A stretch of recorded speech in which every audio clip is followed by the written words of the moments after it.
ഇനി പെയിന്റും കൂടെ അടിച്ച വീട് സൂപ്പറാണ്. ഓരോ സെലക്ഷനിലും സാറിന്റെ സൂക്ഷ്മത, അതാണ് ഈ വീട് വീടാവാൻ കാരണം.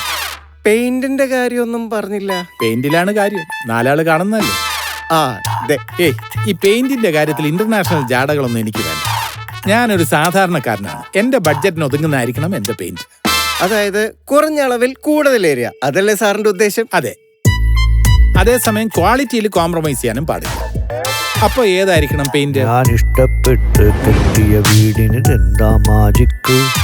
ഈ കേരള പെയിന്റ്സിൻ കളറുകൾ നിറയും പുത്തൻ മാജിക്ക്.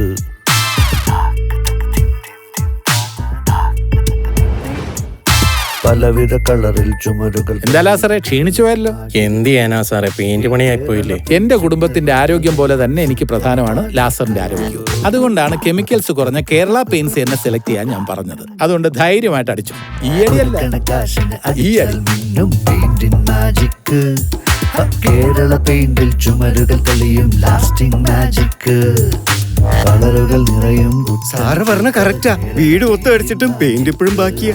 ഇത് ലാസറിന്റെ വീടും തിളങ്ങട്ടെ. വീട് സൂപ്പർ, പെയിന്റ് ആണ് സൂപ്പർ. അടിച്ചാൽ തെളിയണം നിറങ്ങൾ. കേരള പെയിന്റ്സ്, നിറങ്ങൾ തെളിയട്ടെ.